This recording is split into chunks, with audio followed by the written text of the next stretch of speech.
Good morning రా. ఆ, ఎలా చదువుతున్నారు మీరందరూ కూడా? ఏమా? సరే, అయితే మనకి ప్రాబ్లీ ఈ మంత్ ఎండింగ్లో కాలేజీలు ఓపెన్ కావచ్చు. నేను పెట్టిన ఈ పీడిఎఫ్లన్నీ ఎక్స్ప్లెనేషన్ జాగ్రత్తగా ఉంచుకోండిమా. ఇప్పుడు చూడరా, మనకి మేఘనా అండ్ కంపెనీ బ్యాలెన్స్ షీట్ చూడండి. 2017, 2018. దీంట్లో ఏంటంటే కామన్ సైజు ఇంతవరకు మనం ఏం నేర్చుకున్నాం? కంపారిటివ్. నౌ కామన్ సైజు, దీన్ని ఏమంటామంటే consolidated statements, balance sheet statements అన్నీ కూడా మనం కాల్ చేయొచ్చు. సో దీంట్లో ఏంటంటే రీజన్ ఏంటంటే చూడండి, ఫస్ట్ మనకి ఈ బ్యాలెన్స్ షీట్లో లయబిలిటీస్, అసెట్స్ రెండు ఉన్నాయి. ఒకసారి పక్కకి మనం పక్క పేజీకి వెళ్ళినట్లయితే దీంట్లో చూడండి, ఒకసారి ఇంటర్ప్రిటేషన్ ఎలా చేయాలో చెప్తాను, ఒకసారి జాగ్రత్తగా వినండి. దీంట్లో ఫస్ట్ ఇంతకుముందు మనం ఏం చేసాం? 2017 పర్టికులర్స్ 2017, 2018 పక్కన పెట్టి ఇంక్రీజ్ ఆర్ డిక్రీజ్ అమౌంట్ అని, తర్వాత ఇంక్రీజ్ ఆర్ డిక్రీజ్ పర్సంటేజ్ అనేవాళ్ళం. ఇప్పుడు అలా కాకుండా కొంత లిటిల్ బిట్ మారింది. పర్టికులర్స్ కామనే, ఆ సిస్టమ్ అంతా కూడా కామనే. ఎట్టిచ్చి ఏంటంటే 2017లో 2 కాలమ్స్, 2018లో 2 కాలమ్స్ ఓపెన్ చేసుకోవాలి.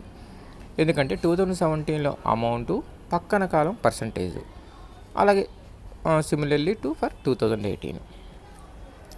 ఇక్కడ చూడండి, కరెంట్ అసెట్స్ తీసుకుని ఫస్ట్ థింగ్ ఏంటంటే వాడు పెట్టలేదు, అసెట్స్ అని హెడ్డింగ్ పెట్టాలి, రోమన్ లెటర్ 1 అని పెట్టి అలా పెట్టలేదు వాడు.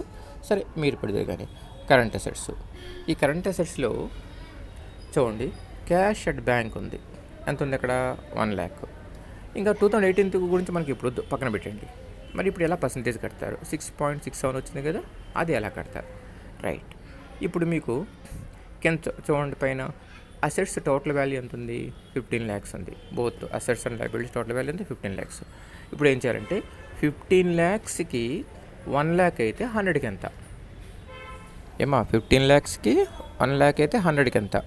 సో ఈ calculate the percentage, we got it 6.67. Similarly for all the assets, like suppose datas తీసుకోండి, 2 lakhs. 15 lakhsకి 2 lakhs అయితే 100కి ఎంత? Stock 2 lakhs. ఇంకా మళ్ళీ కట్టకండి, ఎందుకంటే సేమ్ అమౌంట్స్ ఉన్నప్పుడు ఈ కీపప్ ద సేమ్ పర్సంటేజ్. మళ్ళీ పెద్దదానికి ఇక టైం టేకన్ రా, అదవుతుందమ్మా. సో ఇవన్నీ కూడా మనకి ఏంటి? Total current assets. అదవుతుందండి.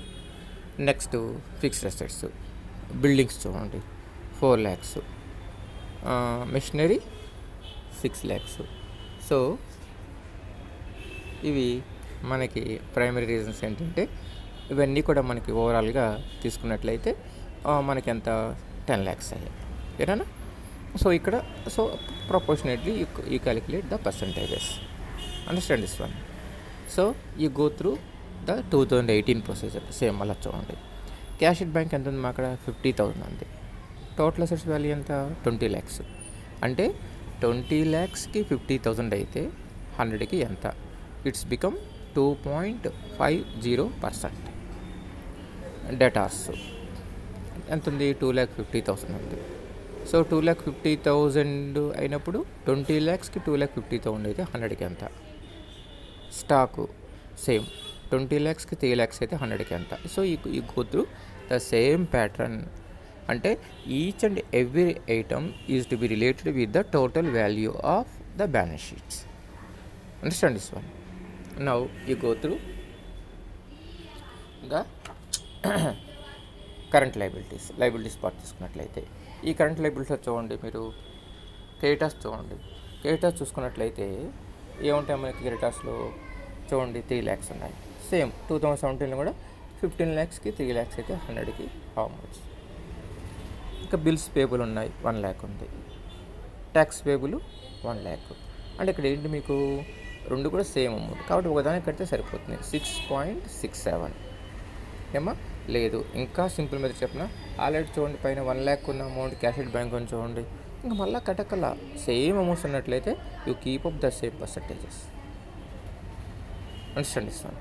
నెక్స్ట్ లాంగ్ టర్మ్ లయబిలిటీస్ అంటే బికమ్స్ మార్టిగేజ్ లోన్స్ని, డిబెంచర్స్ అని, సెక్యూర్డ్ లోన్స్ అని తీసుకుంటాం. అవన్నీ కూడా ఇక్కడ ఎంత ఉంది? 2 lakhs ఉంది. ఇది డిబెంచర్స్. సో 15 lakhsకి 2 lakhsకి అయితే 100కి ఎంత?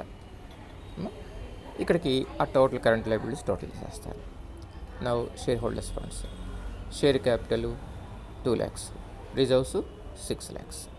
సో వాటికి కూడా సిమిలర్గా మనం క్యాలిక్యులేట్ చేసేసేయచ్చు. అర్థమవుతుందండి. సో ఇక్కడ రీజన్ ఏంటంటే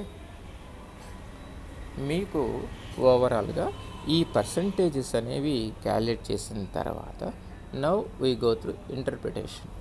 అంటే వీడియో లేదనుకోండి, కానీ ఆ కామెంట్ చేయాలి మనం. ఎందుకంటే ఆ కామెంట్లో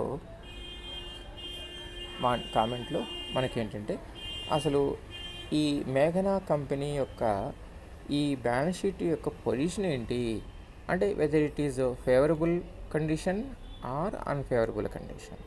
in case of favourable condition, what are the steps identified by your self? In case of the negative things, what are the things you recognise in that balance sheet? Okay అండి, understand అవుతుందండి. అందుకని మనకి ఏంటంటే ఇప్పుడు చూడండి, మనకి for example you better to take a cash at bank. Last year ఎంత ఉందండి? 1 lakh ఉంది. ఇయర్ ఎంత ఉందండి? 50,000. ఎంత డిక్లేర్ అయింది? సరిగ్గా 50,000 రూపీస్ డిక్లేర్ అయింది. కానీ ఓవరాల్ టోటల్ అసెట్స్ తీసుకున్నట్లయితే 15 lakhs ఉన్నటువంటి అసెట్స్ 20 lakhs అయ్యాయి. ఎంత హైక్ అయిందండి? 5 lakhs హైక్ అయింది.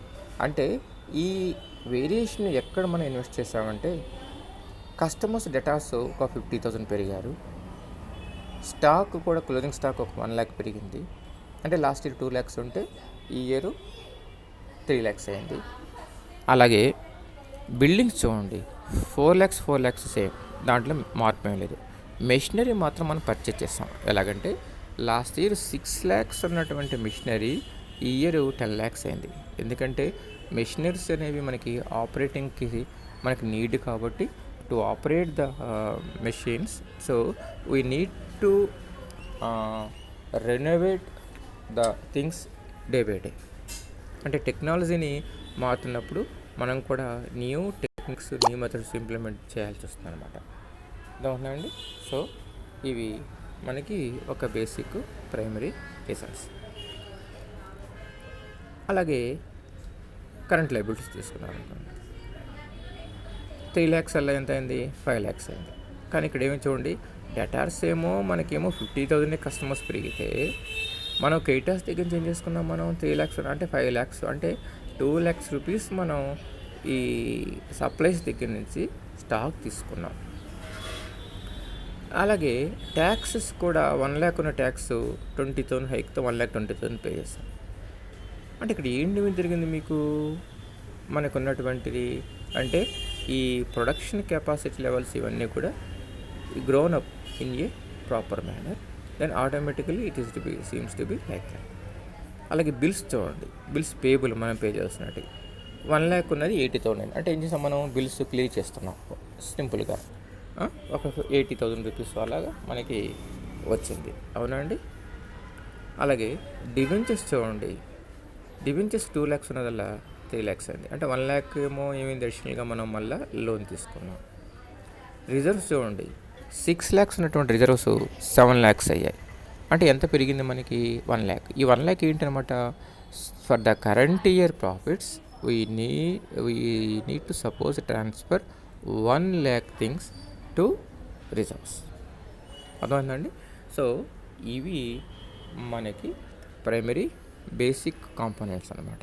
అందుకని ఓవరాల్గా ఫర్మ్ యొక్క position in a favourable manner. ఎందుకంటే అండి అసెట్స్ పెరిగాయి, సైమల్టేనియస్గా లయబిలిటీస్ పెరిగినప్పటికీ కూడా మనకు ఉన్నటువంటి రిజర్వ్స్ పార్టు 6 lakhs ఉన్నది ఒక 1 lakh. అంటే రిజర్వ్స్ మనకు ఉన్నటువంటి అక్యూములేటెడ్ వాల్యూస్ అన్నీ కూడా కొంత ఫండ్స్ అనేవి మనం మొబిలైజ్ చేసుకుంటూ హ్యాక్ చేసుకుంటూ వెళ్తున్నాం ఏమండి. అందుకని మనకి ఏంటంటే ఇవి చాలా so many things we suppose to identify in a good manner. అర్థమవుతుందండి. సో ఇవి మనకి ప్రైమరీ ప్రికాషన్స్ తీసుకొని మనం ఈ కామన్ సైజు బ్యాలెన్స్ షీట్స్ తయారు చేస్తాం. చూడండి, మా ఇంతకుముందు మీకు కంపేరిటివ్ బ్యాలెన్స్ షీట్లు ఉన్నాయి కదా, అవి కూడా మీరు సపోజ్ ఫర్ ఎగ్జామినేషన్లో ఏంటంటే from the given data prepare comparative statement అంటాడు. కంపేరిటివ్ స్టేట్మెంట్ అన్నప్పుడు మీకు మైండ్లోకి వచ్చేయాలి.